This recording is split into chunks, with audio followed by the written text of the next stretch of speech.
കുവൈറ്റിൽ മംഗഫിലെ ലേബർ ക്യാമ്പിലുണ്ടായ തീപിടുത്തത്തിൽ 41 പേർ മരിച്ചു. നിരവധി പേർക്ക് ഗുരുതരമായി പരുക്കേറ്റു. ഇന്ന് വെളുപ്പിന് 4 മണിക്കാണ് മംഗഫ് ബ്ലോക്ക് 4-ൽ നൂറുകണക്കിന് ജീവനക്കാർ താമസിക്കുന്ന ലേബർ ക്യാമ്പിൽ തീപിടുത്തമുണ്ടായത്.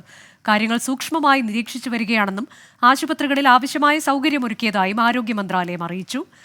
ഗിരീഷ് ഒറ്റപ്പാലമാണ് കുവൈറ്റിൽ നിന്ന് വിവരങ്ങളുമായി. ഗിരീഷ്, ഈ അപകടമുണ്ടായത് എപ്പോഴാണ്? ആളുകൾ ഉറക്കത്തിലായിരുന്ന സമയത്താണ് അപകടം ഉണ്ടായതെന്നാണ് മനസ്സിലാക്കാൻ കഴിയുന്നത്. തീപിടുത്തത്തിന് കാരണം എന്താണ് എന്നതൊക്കെ ഇപ്പോൾ ഔദ്യോഗികമായി സ്ഥിരീകരിച്ച് വിവരങ്ങൾ പുറത്തുവിട്ടിട്ടുണ്ടോ? അനുജ, കുവൈറ്റിലെ മംഗഫിലെ നൂറുകണക്കിന് ജീവനക്കാർ താമസിക്കുന്ന ലേബർ ക്യാമ്പിലാണ് തീപിടുത്തമുണ്ടായത്. തീപിടുത്തത്തിൽ 41 പേർ മരണപ്പെട്ടു. നിരവധി പേർക്ക് ഗുരുതരമായ പരിക്കേറ്റ് ഇന്ന് കാലത്ത് 4 മണിക്കാണ് ഈ സംഭവം നടന്നത്. മംഗഫ് ബ്ലോക്ക് 4-ൽ നൂറുകണക്കിന് ജീവനക്കാർ താമസിക്കുന്ന ലേബർ ക്യാമ്പിൽ തീപിടുത്തമുണ്ടായത് മലയാളിയുടെ ഉടമസ്ഥതയിലുള്ള കമ്പനിയുടെ അക്കോമഡേഷനിലാണ് ഇത് നടന്നത്. കൂടുതലും ഇവരിൽ മിക്കവരും മലയാളികളും ഉൾപ്പെടുന്നതായാണ് ഇപ്പോൾ ലഭ്യമാവുന്ന വിവരം. തീപിടുത്തത്തിന്റെ കാരണം വ്യക്തമായിട്ടില്ല. എന്നാൽ കെട്ടിടത്തിന്റെ താഴെ നിലയിൽ സംഭരിച്ച ഗ്യാസ് സിലിണ്ടറുകളാണ് അപകടത്തിന് കാരണമായതെന്ന സൂചനയും പുറത്തു വരുന്നുണ്ട്. അതോടൊപ്പം 6 നിലയിലുള്ള കെട്ടിടത്തിലെ താഴത്തെ നിലയിലാണ് തീപിടുത്തം ഉണ്ടായത്. തുടർന്ന് മുകളിൽ നിന്നും ആളുകൾ എടുത്തു ചാടുകയായിരുന്നു. പരിക്കേറ്റവരിൽ ചിലരുടെ ആരോഗ്യനില ഗുരുതരമാണെന്നും റിപ്പോർട്ടുകൾ വരുന്നുണ്ട്. അദാൻ ആശുപത്രിയിൽ 21 പേരും, ഫർവാനിയ ഹോസ്പിറ്റലിൽ 6 പേരെയും, മുബാറക് ഹോസ്പിറ്റലിൽ 11 പേരെയും, ജാബർ ഹോസ്പിറ്റലിൽ 4 പേരെയും അഡ്മിറ്റ് ചെയ്തിട്ടുണ്ട്. കാര്യങ്ങൾ സൂക്ഷ്മമായി നിരീക്ഷിച്ചു വരികയാണെന്നും ആശുപത്രിയിൽ ആവശ്യമായ സൗകര്യം ഒരുക്കിയതായും ആരോഗ്യ മന്ത്രാലയം അറിയിച്ചു. അതേസമയം മരണപ്പെട്ടവരുടെ സംഖ്യ ഇനിയും ഉയരുമെന്നാണ് സൂചനകൾ. അനുജ, ഗിരീഷ്, ഇത് ഈ 6 നില കെട്ടിടത്തിലെ ഏതെങ്കിലും ഒരു നിലയ്ക്ക് മാത്രമാണോ തീ പിടിച്ചത്? നമുക്ക് അത്തരത്തിലേക്കൊക്കെയുള്ള വിവരങ്ങൾ വിശദമായി ലഭിക്കുന്നുണ്ടോ? താഴത്തെ നിലയിലാണ് തീപിടുത്തം ഉണ്ടായത്. അതിൽ നിന്നും പതിയെ ആളുകൾ ഉറക്കത്തിൽ തന്നെ ആയിരുന്നു. അതേസമയം അതിൽ നിന്നും മറ്റു നിലകളിലേക്ക് തീ പടരുകയാണ് ഉണ്ടായതെന്നാണ് ഇപ്പോൾ ലഭ്യമാവുന്ന വിവരം. അനുജ, ഇതിലെ 41 പേരെന്ന് പറയുമ്പോൾ വിവിധ ഇടങ്ങളിൽ നിന്നുള്ളവരുണ്ട്. അതിൽ മലയാളികൾ മരണമടഞ്ഞു എന്നൊക്കെയുള്ളതിന്റെ കൂടുതൽ സ്ഥിരീകരിച്ച് ഇപ്പോൾ നമുക്ക് നൽകാൻ കഴിയുന്ന വിവരങ്ങൾ എന്തൊക്കെയാണ് ഗിരീഷ്? മരിച്ചവരിൽ ആരൊക്കെയാണ് മലയാളികൾ, അല്ലെങ്കിൽ ഇന്ത്യയിൽ നിന്നുള്ള ഏതൊക്കെ സ്റ്റേറ്റിൽ നിന്നുള്ളവരാണ് എന്നുള്ള വിവരങ്ങൾ ഉടൻ തന്നെ അറിയാൻ കഴിയും. ഇപ്പോൾ ലഭ്യമാവുന്ന വിവരം എത്ര മലയാളികൾ എന്നുള്ളത്, ആ ഒരു വിവരങ്ങളെല്ലാം നമുക്ക് വരും മണിക്കൂറിൽ അറിയാൻ കഴിയും. അനുജ, 2 മലയാളികൾ എന്ന തരത്തിലേക്ക് നമുക്ക് സ്ഥിരീകരിച്ച് വിവരം നൽകാമോ? തീർച്ചയായും. ഇത് മറ്റ് ഏതൊക്കെ രാജ്യങ്ങളിൽ നിന്നുള്ളവരുണ്ടായിരുന്നു? 195 പേരോ മറ്റോ ഉണ്ടായിരുന്ന ഒരിടത്താണല്ലോ ഇപ്പോൾ ഈ അപകടം ഉണ്ടായത്. ആ തരത്തിലേക്കാണല്ലോ നമുക്ക് വിവരം കിട്ടിയിട്ടുള്ളത്. അത് ഏതൊക്കെ രാജ്യങ്ങളിൽ നിന്നുള്ളവരാണ് എന്നതിൻ്റെയൊക്കെ വിവരങ്ങളുണ്ടോ?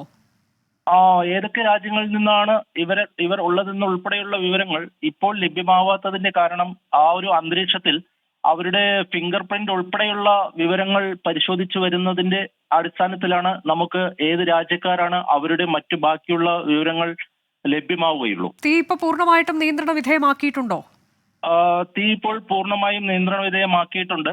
അതേസമയം അപകടം നടന്ന സ്ഥലം മുഴുവൻ പോലീസ് വളഞ്ഞിരിക്കുകയാണ്. അവിടെ ബാക്കിയുള്ള ഓരോ പരിശോധനകളും ഇപ്പോൾ നടന്നു വരുന്നുണ്ട്. ആഭ്യന്തര മന്ത്രാലയത്തിന്റെ ഉന്നത ഉദ്യോഗസ്ഥരുൾപ്പെടെ, ഇന്ത്യൻ അംബാസിഡർ ഉൾപ്പെടെ ആ പ്രദേശം, സംഭവ സ്ഥലം സന്ദർശിച്ചുകൊണ്ടിരിക്കുകയാണ്. അനുജ, ഇത് കൂടുതലും ഉറങ്ങുന്ന സമയത്തൊക്കെയാണ് എന്നുള്ളതും ഒരുപക്ഷെ അതിൻ്റെ തീവ്രത വർദ്ധിപ്പിച്ചിട്ടുണ്ടാകാം എന്നതാണോ അധികൃതർ നമുക്ക് നൽകിയിരിക്കുന്ന വിവരം? അത് പുക ശ്വസിച്ചും വിഷപ്പുക ശ്വസിച്ചൊക്കെയുള്ള മരണം, കൂടാതെ നേരത്തെ ഗിരീഷ് പറയുന്നുണ്ടായിരുന്നു മുകളിലത്തെ നിലയിൽ നിന്ന് എടുത്തു ചാടിയെന്ന്. അപ്പോൾ അങ്ങനെ പരുക്ക് പറ്റിയൊക്കെയുള്ള മരണം എന്ന തരത്തിലേക്കൊക്കെയാണോ വിവരങ്ങൾ? തീർച്ചയായും. മുകളിലത്തെ നിലയിൽ നിന്നും എടുത്തു ചാടിയ ചിലർ വളരെ ഗുരുതരാവസ്ഥയിലാണെന്നും ഇപ്പോൾ പുറത്തു വരുന്നുണ്ട് വിവരങ്ങൾ. അനുജ, മരണപ്പെട്ടവരുടെ സംഖ്യ ഇനിയും ഉയരുമെന്നും ആരോഗ്യ മന്ത്രാലയ വൃത്തങ്ങൾ അറിയിച്ചിട്ടുണ്ട്. ഈ അവിടെ നിന്നുണ്ടായിരുന്ന ആളുകളെ മുഴുവൻ ഒഴിപ്പിച്ചിട്ടുണ്ടോ ഗിരീഷ്? അതേക്കുറിച്ച് നമുക്ക് വിവരങ്ങൾ കിട്ടുന്നുണ്ടോ? അവിടെ നിന്നുള്ളവരെ ഒഴിപ്പിച്ചുകൊണ്ടിരിക്കുകയാണ് അനുജ ഇപ്പോഴും. ഇതിൽ പരുക്കേറ്റ ആളുകൾ എത്ര പേരാണ്, അല്ലെങ്കിൽ അവരെ എങ്ങോട്ടേക്കൊക്കെ മാറ്റിയിട്ടുണ്ട് ആശുപത്രിയിലേക്ക്? അവരുടെ ആരോഗ്യനില എങ്ങനെയുണ്ട്? അത്തരം കാര്യങ്ങൾ അറിഞ്ഞോ? 21 പേർ അദാൻ ആശുപത്രിയിൽ 21 പേരും, അതേസമയം ഫർവാനിയ മെയിൻ ആശുപത്രിയിൽ 6 പേരെയും, മുബാറക് ആശുപത്രിയിൽ 11 പേരെയുമാണ് ഹോസ്പിറ്റലിൽ പ്രവേശിച്ചിരിക്കുന്നത്. ഇപ്പോഴും അതുമായി ബന്ധപ്പെട്ടിട്ടുള്ള ഇവരുടെ ആരോഗ്യനില നമുക്ക് അടുത്ത മിനിറ്റുകൾക്കുള്ളിൽ ലഭ്യമാവും. കുവൈറ്റിൽ നിന്ന് വരുന്ന വാർത്തയാണ്, സങ്കടമുണ്ടാക്കുന്ന വാർത്ത. മംഗഫിലെ ലേബർ ക്യാമ്പിലുണ്ടായ തീപിടുത്തത്തിൽ 41 പേർ മരിച്ചു എന്ന വിവരമാണ് ഇപ്പോൾ പുറത്തു വന്നിട്ടുള്ളത്. നിരവധി പേർക്ക് ഗുരുതരമായി പരുക്കേറ്റിട്ടുണ്ട്. ഇവരെ വിവിധ ഇടങ്ങളിൽ ആശുപത്രികളിലേക്ക് മാറ്റിയിട്ടുണ്ട്. ഇന്ന് വെളുപ്പിന് 4 മണിക്ക് മംഗഫ് ബ്ലോക്ക് 4-ൽ ആണ് 195 ജീവനക്കാർ താമസിക്കുന്ന ലേബർ ക്യാമ്പിൽ തീപിടുത്തമുണ്ടായത്. തീപിടുത്തത്തിന്റെ കാരണം എന്താണ് എന്നതിൽ ഇതുവരെ സ്ഥിരീകരണമായിട്ടില്ല. തീ നിലവിൽ നിയന്ത്രണ വിധേയമാക്കിയിട്ടുണ്ട്. കാര്യങ്ങൾ സൂക്ഷ്മമായി നിരീക്ഷിച്ചു വരികയാണ് എന്നുള്ളതാണ് ആരോഗ്യ മന്ത്രാലയം, കുവൈറ്റ് ആരോഗ്യ മന്ത്രാലയം അറിയിച്ചിട്ടുള്ളത്.